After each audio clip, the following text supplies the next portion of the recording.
अब हम आपको आगरा के उस इंजीनियरिंग कॉलेज से एक ग्राउंड रिपोर्ट दिखाएंगे जहां कुछ कश्मीरी छात्र भारत के पाकिस्तान से हारने पर जश्न मना रहे थे और फिर उन्हें गिरफ्तार कर लिया गया। आपको जानकर आज बड़ी हैरानी होगी कि जब हमारी टीम वहां पर पहुंची और हमने इस पर तहकीकात की तो पता चला कि ये सभी कश्मीरी छात्र prime minister special scholarship scheme के तहत भारत सरकार से मिलने वाले वजीफे पर इस कॉलेज में पढ़ रहे थे, यानी इनकी पूरी फीस भारत सरकार देती थी। यह गद्दारी की हद है कि ये छात्र स्कॉलरशिप तो भारत सरकार से ले रहे हैं और पाकिस्तान की जय जयकार कर रहे हैं। आज हमें इनके कुछ व्हाट्सएप चैट्स भी मिले जो हम आपको आगे पढ़कर सुनाएंगे।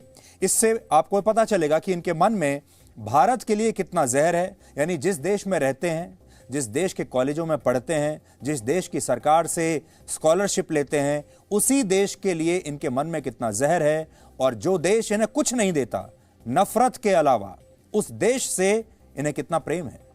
24 अक्टूबर को हुए भारत और पाकिस्तान के मैच में पाकिस्तान की जीत के बाद आगरा के एक इंजीनियरिंग कॉलेज में 3 कश्मीरी छात्रों ने जश्न के दौरान पाकिस्तान जिंदाबाद और भारत तेरे टुकड़े होंगे जैसे नारे लगाए। इसके अलावा इन लोगों ने अपने व्हाट्सएप स्टेटस पर भी भारत के खिलाफ आपत्तिजनक बातें लिखी और पाकिस्तानी खिलाड़ी मोहम्मद रिजवान के मैच के दौरान नमाज पढ़ने का वीडियो भी अपने स्टेटस पर इन लोगों ने लगाया। जिसके बाद कॉलेज के दूसरे जो छात्र थे उन्होंने इस पर आपत्ति की, उसके बाद उन्होंने शिकायत की और इन तीनों कश्मीरी छात्रों को बाद में वहां की पुलिस ने गिरफ्तार कर लिया। इन तीनों छात्रों के नाम हैं इनायत अल्ताफ शेख, साकेत अहमद, गनी और अरसीद यूसुफ और ये तीनों ही जम्मू कश्मीर से आते हैं। और हैरानी की बात यह है कि ये तीनों लोग आगरा के इंजीनियरिंग कॉलेज में केंद्र सरकार की एक स्कॉलरशिप स्कीम के तहत ही पढ़ रहे थे, यानी पढ़ाई इस देश के पैसे पर कर रहे थे। और ये स्कॉलरशिप का पैसा कहां से आता है? ये पैसा हमारी और आपकी जेब से ही जाता है। जो टैक्स हम देते हैं आप और हम मिलकर, उसी पैसे से ये पढ़ रहे थे और जश्न ये पाकिस्तान की जीत का मना रहे थे।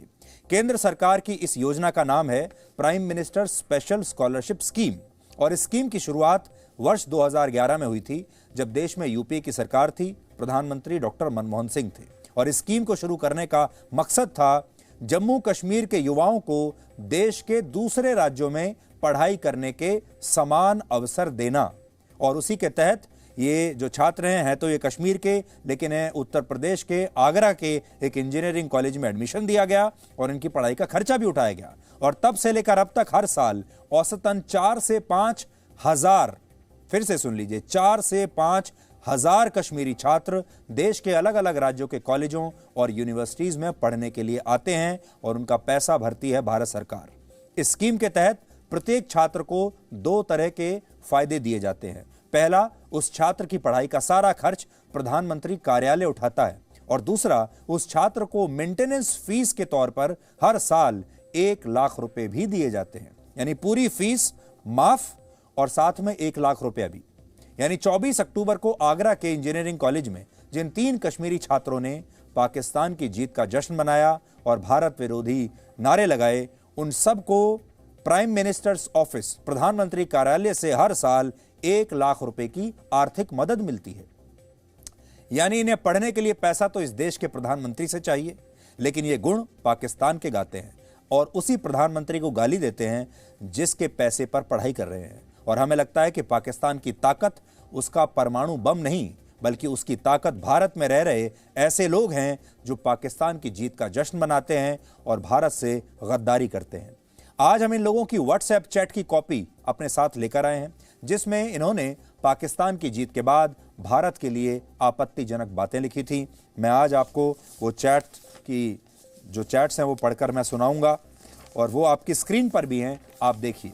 इनमें इनायत अल्ताफ शेख नाम का कश्मीरी छात्र अपने व्हाट्सएप स्टेटस पर लिखता है कि क्या हाल हुआ इंडिया का, well played Pakistan, win by 10 wickets. ये देखिए, ये आपके सामने है, क्या हाल हुआ इंडिया का, well played, win by 10 wickets, Rizwan Babar, love you. अपने दूसरे स्टेटस में यही छात्र मोहम्मद रिजवान की मैच के दौरान नमाज पढ़ते हुए तस्वीर लगाता है और फिर लिखता है कि इट डिजर्व विन। ये तस्वीर उन्होंने लगाई है। इट डिजर्व्स विन, यानी ये जीत के हकदार थे। एक और स्टेटस में ये पाकिस्तानी गेंदबाज शाहीन अफरीदी की तस्वीर पर लिखता है, कोई पूछे तो बोलना कि लाला का दामाद आया था, यानी शाहिद अफरीदी का दामाद। यहां ये पाकिस्तान के राष्ट्रीय ध्वज को भी सैल्यूट कर रहा है। अरसीद यूसुफ नाम का छात्र अपनी व्हाट्सएप चैट में लिखता है कि कश्मीर मेरा देश है जो अप्रत्यक्ष रूप से पाकिस्तान का हिस्सा है। फिर वो लिखता है कि समझ रहे हो। दूसरी तरफ से जब एक छात्र इससे पूछता है कि क्या भारत तुम्हारा देश नहीं, तो ये लिखता है कि मेरा देश कश्मीर है। इसी चैट में ये हमारे देश के लिए अपशब्द भी लिखता है और पाकिस्तान की तारीफ करता है। इस मामले में जो एफआईआर दर्ज हुई है उसमें भी इस घटना के बारे में विस्तार से जिक्र किया गया है। इस एफआईआर में लिखा है कि 24 अक्टूबर को पाकिस्तान की जीत के बाद आगरा के इस कॉलेज में इनायत अल्ताफ शेख, साकेत अहमद गनी और अरसीद यूसुफ नाम के छात्रों द्वारा देश विरोधी नारे और भारत तेरे टुकड़े होंगे जैसे नारे लगाए गए। हालांकि आज इन तीनों आरोपियों को आगरा की एक अदालत में पेश किया गया, जहां से इन्हें 14 दिन की न्यायिक हिरासत में भेज दिया गया, यानी अब ये कम से कम 14 दिन जेल में रहेंगे। इसके अलावा इन छात्रों के खिलाफ दो समुदायों के बीच नफरत फैलाने और सांप्रदायिक सौहार्द को खराब करने की धाराओं पर मुकदमा दर्ज किया गया है। जिस कॉलेज में ये तीनों छात्र पढ़ते थे, वहां की हॉस्टल डिसिप्लिन कमेटी ने भी इन्हें तुरंत प्रभाव से सस्पेंड कर दिया है। हमारी टीम ने आज आगरा के इस कॉलेज में जाकर इस पूरे मामले की तहकीकात की और आपको एक डिटेल्ड रिपोर्ट आज हम दिखा रहे हैं, जिसे देखकर आपको पता चलेगा कि इन लोगों के मन में भारत के लिए कितना जहर है और पाकिस्तान के लिए कितना प्रेम है। अब एक बात और, ये रिपोर्ट देखने से पहले आप सोचिए कि ये लोग इंजीनियरिंग की पढ़ाई इस कॉलेज में कर रहे थे और ये इंजीनियरिंग की पढ़ाई खत्म करके इंजीनियर बन भी जाते। इंजीनियर बनने के बाद ये तीनों लड़के भारत में या तो कोई सरकारी नौकरी, किसी सरकारी पद पर काम करते, सरकार के लिए काम करते, या फिर किसी प्राइवेट कंपनी में भी नौकरी करते। लेकिन ये बात तो पक्की है कि नौकरी जरूर करते और देश के किसी भी हिस्से में कर सकते थे। ये कश्मीर में भी नौकरी कर सकते थे, दिल्ली में, उत्तर प्रदेश में, बेंगलुरु में, मुंबई में, भोपाल में, कहीं पर भी ये नौकरी आगे जाके करेंगे और इन जैसे बहुत सारे लोग कर भी रहे होंगे।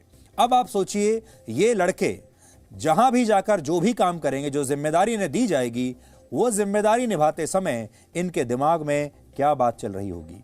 ये नौकरी भारत में करते हैं, भारतीय कंपनी के लिए करेंगे, भारत सरकार के लिए करेंगे क्या, लेकिन क्या कभी भी ये लोग भारत के पक्ष में, भारत के हित में, किसी भारतीय के हित में कभी भी सोच सकते हैं? अगर इनके मन में भारत के प्रति इतना जहर भरा हुआ है। जो बड़ी बात है वो ये है, ये तो 3 छात्र आज पकड़े गए, लेकिन इस तरह के जो 3000, 3 लाख या 3 करोड़ छात्र होंगे जो पहले कहीं ना कहीं पढ़ चुके होंगे, ये तो शुक्र है कि ये मैच हुआ, इस मैच में भारत हार गया और उस हार के बाद हमें अपने ही देश में जो गद्दार हैं, जो भारत से नफरत करने वाले लोग हैं, वो हमें उनके बारे में धीरे धीरे अपने आप ही पता चल गया और उन्हीं में ये लोग हैं। लेकिन इससे पहले जब हम कोई मैच नहीं खेलते थे या जब आगे भी खेलेंगे और जो लोग शांत बैठे हुए हैं लेकिन इसी विचारधारा के हैं, उनके बारे में आप क्या करेंगे? और इस तरह के लाखों लोग अब तक हमारे देश में फैल चुके हैं, फैल चुके होंगे और अलग अलग जगहों पर काम कर रहे होंगे। बस बड़ी बात यह है कि आप उन्हें पहचान नहीं पाते क्योंकि आपको कभी मौका नहीं लगता इन्हें परखने का, और ये एक टाइम बॉम्ब की तरह है।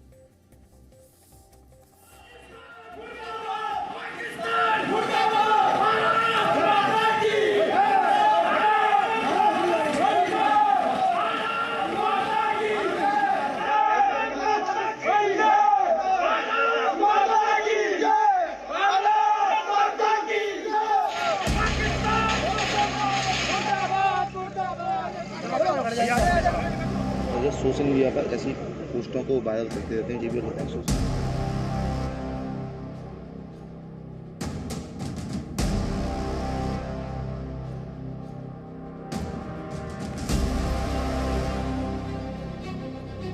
उत्तर प्रदेश के आगरा का Raja Balwant Singh engineering technical campus 24 तारीख की रात और भारत पाकिस्तान का मैच खत्म होते ही ये कैंपस जिसके बाहर हम इस वक्त मौजूद हैं, इसी कैंपस के अंदर हॉस्टल है।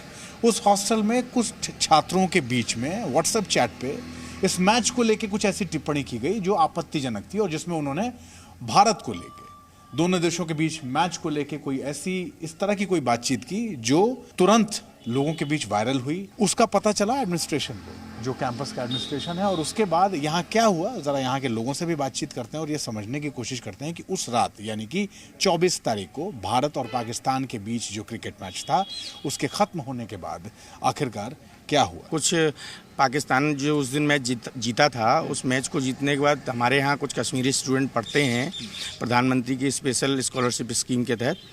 उन्होंने कुछ कमेंट्स जो भी किए हों मुझे जानकारी नहीं है। उन्होंने जो कमेंट किए थे उस कमेंट्स के बाद सुबह जब हमारे वार्डन साहब को या प्रोक्टर साहब को जब मालूम पड़ी तो उन्होंने उनको सुबह निष्कासित कर दिया कॉलेज से। टोटल एग्जैक्ट काउंटिंग मुझे नहीं पता है, लेकिन 5 या 7 स्टूडेंट्स हैं जो प्राइम मिनिस्टर की स्पेशल स्कॉलरशिप स्कीम के तहत पढ़ते हैं और वो जम्मू कश्मीर से। जी हाँ, ये कश्मीर से जो स्कॉलरशिप प्राइम मिनिस्टर देते हैं उसके बेहद पे ये यहाँ लोग पढ़ रहे हैं। तो ये लोग नहीं मानते थे। जिस दिन मामला गहराया उस दिन 24 तारीख को पाकिस्तान जीतता है, इन लोगों ने पाकिस्तान के स्टेटस लगाए, बाबर आई लव यू वगैरह जो कुछ भी समर्थन था इन्होंने दिया, उससे हमें कोई आपत्ति नहीं है। परंतु आपत्ति उस चीज़ से है जब इनसे पूछा गया कि आप ऐसा क्यों करते हैं, आप हिंदुस्तान को अपना क्यों नहीं मानते हैं, तो इनने लिखित रूप से कहा कि India is not my country is Kashmir, indirectly Pakistan ... कहाँ लिखा था ये? व्हाट्सएप पे जी, इसके हम पे फैक्ट्स हैं। तो ये तो एक तरीके से हिंदुस्तान की अखंडता पे सवाल उठाना हुआ कि कश्मीर को कंट्री बोलना, जबकि वो हमारा अभिन्न हिस्सा है हिंदुस्तान का।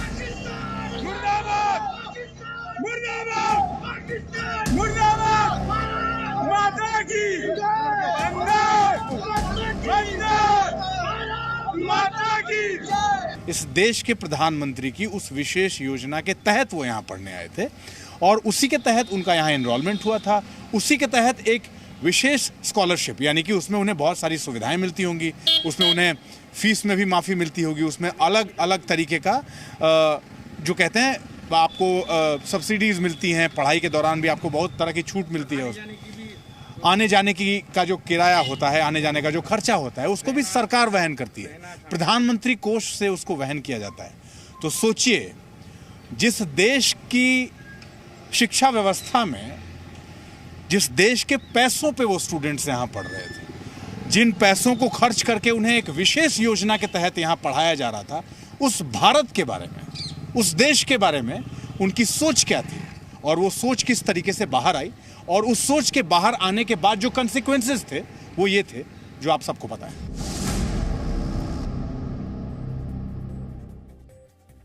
तो भारत में पाकिस्तान का एजेंडा चलाने वाले सिर्फ यही नहीं है और यही तरीका भी नहीं है। हमारे ही देश में कुछ लोग ऐसे भी हैं जो धर्म के आधार पर एक फेक एजेंडा सेट करते हैं और जब उनकी चोरी पकड़ी जाती है तो वो वहाँ से गायब हो जाते हैं, यानी भाग जाते हैं। और ऐसा सोशल मीडिया पर अक्सर होता रहता है। और इसमें से बहुत सारे लोग ऐसे भी हैं जो अपने आप को पत्रकार कहते हैं, लेकिन वो पत्रकार हैं नहीं, क्योंकि वो पत्रकारिता के नाम पर अपना एक खास तरह का एजेंडा देश में चलाते हैं। आपने देखा होगा मोहम्मद शमी की जो ट्रोलिंग हुई वो असल में फर्जी ट्रोलिंग थी। ये वही ट्रोलिंग थी जिसके जरिए इसी तरह के लोग एक एजेंडा चलाना चाहते थे, जिसमें वो ये बताना चाहते थे कि भारत का जो मुसलमान है वो डरा हुआ है और भारत का जो मुसलमान है उसके साथ भारत में बड़ी नाइंसाफी होती है। और आपने देखा होगा पाकिस्तान के ही कुछ मुट्ठी भर हैंडल्स ने सोशल मीडिया पर मोहम्मद शमी की ट्रोलिंग की और ट्रोलिंग के बाद हमारे देश के कुछ सो कॉल्ड लिबरल लोगों ने उस पूरे मुद्दे को उठा दिया, इतना बड़ा बना दिया और पूरी दुनिया में प्रचार कर दिया कि भारत में मोहम्मद शमी की धर्म के नाम पर ट्रोलिंग हो रही है, जो कि वो ट्रोलिंग जो थी वो एक एजेंडा के तहत हुई थी और वो पूरी तरह से फर्जी ट्रोलिंग थी। भारत के लोग कभी ऐसा करेंगे नहीं। लेकिन भारत में क्या क्या होता है आज आपको बताते हैं। उसका एक और उदाहरण देखिए। नोमान सिद्दीकी नाम के एक ट्विटर हैंडल से आज एक बड़ी अच्छी काल्पनिक कहानी पोस्ट की गई। कहानी कुछ इस तरह से है कि इस व्यक्ति ने दिल्ली में एक कैब बुक की और कैब ड्राइवर ने जब बुकिंग में इस व्यक्ति का नाम देखा तो उसे पता चला कि ये जो पैसेंजर है उसकी कैब में ये मुस्लिम है, मुसलमान है। इस कैब ड्राइवर ने नोमान सिद्दीकी नाम के इस व्यक्ति को यह बताया कि वो उत्तर प्रदेश से है और वहां पर मुसलमानों को बड़ा टाइट करके रखा हुआ है। और ड्राइवर इस व्यक्ति से फिर आगे कहता है कि आपके लोगों को यानी मुसलमानों को इस देश से वापस चले जाना चाहिए, क्यों इतनी बेइज्जती आप लोग सह रहे हैं। और आखिर में यह व्यक्ति लिखता है कि वो अब इस कैब ड्राइवर के सवाल का उत्तर सोच रहा है। तो देखिए, मैं पढ़कर आपको बताता हूं। नोमान सिद्दीकी ये लिख रहे हैं, cab driver in Delhi saw my name, thankfully didn't cancel the ride, told me he is from UP. वहां पे मुसलमानों को टाइट करके रखा है। आपके लोगों को वैसे इस देश से चले जाना चाहिए, क्यों इतनी बेइज्जती सह रहे हो। ये उसने कोट किया है ड्राइवर को, और फिर वो लिख रहा है, I am still thinking of an answer numb. 27 अक्टूबर 3:34 पर इस व्यक्ति ने, नोमान सिद्दीकी नाम के इस व्यक्ति ने यह ट्वीट किया। अच्छा, नोमान सिद्दीकी कौन है? नोमान सिद्दीकी अपने आप को एक पत्रकार बताते हैं। पहले ये एक न्यूज़ चैनल में काम करते थे। वो न्यूज़ चैनल भी भारत विरोधी खबरों के लिए बड़ा मशहूर है। मैं यहाँ नाम नहीं लेना चाहता, लेकिन अगर आपको भारत विरोधी खबरें देखनी हैं तो आज भी लोग भारत विरोधी खबरें देखने के लिए उस चैनल पर जाते हैं। अब आप समझ गए होंगे कि किस चैनल की बात कर रहे हैं। ये जो नोमान सिद्दीकी हैं, ये उस चैनल में पहले काम करते थे। उसके बाद ये एक और लिबरल पत्रकार हैं, उनके साथ काम करने लगे और अपने आप को ये एक पत्रकार बताते हैं। लेकिन इनके ट्वीट से आपको पता चल जाएगा कि इनका पत्रकारिता से असल में कोई लेना देना नहीं है, ये एक कार्यकर्ता हैं। अब आपको ये कहानी कैसी लगी? हमें लगता है कि आप भी इस कहानी के झांसे में जरूर आ गए होंगे और थोड़ी देर के लिए आपने सोचा होगा कि कमाल है, एक टैक्सी ड्राइवर ने इनसे कैसे बात की। लेकिन सच ये है कि जब ट्विटर पर देश के बाकी लोगों ने इस व्यक्ति से इस कैब ड्राइवर की डिटेल्स शेयर करने के लिए कहा, तो इस व्यक्ति ने पहले अपना ये ट्वीट डिलीट कर दिया और फिर बाद में जब एक और यूजर ने यूपी पुलिस को इसकी जानकारी दी, तो ये व्यक्ति अपना अकाउंट बंद करके ट्विटर से भाग गया। तो जब नोमान सिद्दीकी साहब ने ये पूरी कहानी ट्विटर पर लिखी, तो देश के जो बाकी लोग हैं, देश के बाकी लोग भी तो ट्विटर पर हैं और वो भी सवाल पूछना जानते हैं। उन्होंने नोमान सिद्दीकी साहब को पकड़ लिया और उसके बाद लोगों ने ये जानना चाहा इनसे कि भाई ये बताइए कि ये कैब ड्राइवर कौन सा था, इसका नाम क्या है और इसकी पूरी डिटेल्स हमें दीजिए, हम उसके बाद इसकी तहकीकात करेंगे। तो इन्होंने, क्योंकि पूरी कहानी झूठी थी, इसलिए अपना ट्वीट डिलीट कर दिया। उसके बाद कुछ लोगों ने उत्तर प्रदेश पुलिस को टैग करना शुरू कर दिया और कहा कि उत्तर प्रदेश पुलिस को अब इस पूरी मामले की जांच करनी चाहिए। और जब ऐसा लोग लिखने लगे, किसी ने दिल्ली पुलिस से जांच के लिए कहा, किसी ने उत्तर प्रदेश पुलिस से जांच के लिए कहा, तो इस व्यक्ति ने अपना जो ट्विटर हैंडल है वो ही डिलीट कर दिया और ये वहां से भाग गया। अब बड़ी बात यह है, इस तरह के जो ट्वीट्स हैं और सोशल मीडिया पोस्ट हैं, ये आप अक्सर देखते रहते होंगे सोशल मीडिया पर। यह बड़ा फैशनेबल है। ये इसको कहते हैं अंग्रेजी में विक्टिम कार्ड खेलना, यानी लोगों को यह बताना कि मेरे साथ मुसलमान होने की वजह से कितनी नाइंसाफी हो रही है। सुबह से लेकर शाम तक मैं जहां भी जाता हूं, मेरे साथ हर जगह नाइंसाफी होती है, हर जगह मुझे दबाया जाता है, हर जगह मुझे डराया जाता है और देखिए भारत में जो माहौल है वो कितना खराब हो चुका है।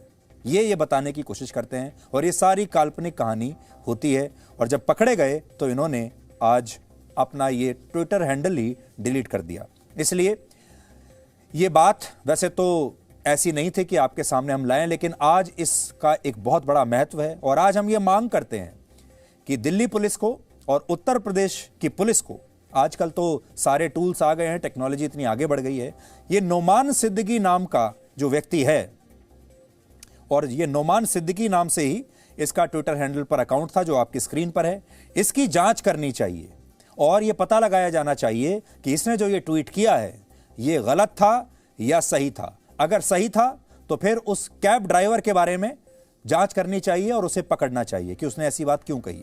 लेकिन अगर ये पूरी कहानी गलत है, काल्पनिक है, तो फिर इस नोमान सिद्दीकी नाम के व्यक्ति के खिलाफ सख्त से सख्त कार्रवाई होनी चाहिए ताकि बाकी के ऐसे जो लोग हैं जो इस तरह का एजेंडा देश भर में फैलाते हैं, उनके लिए ये एक बहुत बड़ा सबक बन सके। इसलिए ये मामला यहां रुकना नहीं चाहिए। ये हम आज अपील करना चाहते हैं सरकार से भी, उत्तर प्रदेश की सरकार से भी, दिल्ली पुलिस से भी और उत्तर प्रदेश की पुलिस से भी। पता लगाइए कि ये ट्वीट डिलीट कैसे हुआ और इसके पीछे की असली सच्चाई क्या है। ये तो शुक्र है कि इसने डिलीट कर दिया, डिलीट नहीं करता तो अब तक हमारे देश के जो ब्लू टिक वाले लिबरल अपने आप को पत्रकार कहने वाले जो लोग हैं, अब तक वो इसको ट्रेंड करा चुके होते। जैसे उन्होंने मोहम्मद शमी को ट्रेंड करा दिया था नंबर 1 पर, और आज वो इसे ट्रेंड करा देते और अगले 2-3 दिन में आप इसी पूरे मामले पर किसी विदेशी अखबार में एक बहुत बड़ी खबर देखते, हेडलाइन देखते या किसी का बहुत बड़ा कॉलम देखते। पश्चिमी मीडिया यहां आ जाता और कहता कि देखिए आपके यहां पर लोग कितने सांप्रदायिक हो गए हैं और कैसे अल्पसंख्यक लोगों के साथ यहां पर नाइंसाफी हो रही है।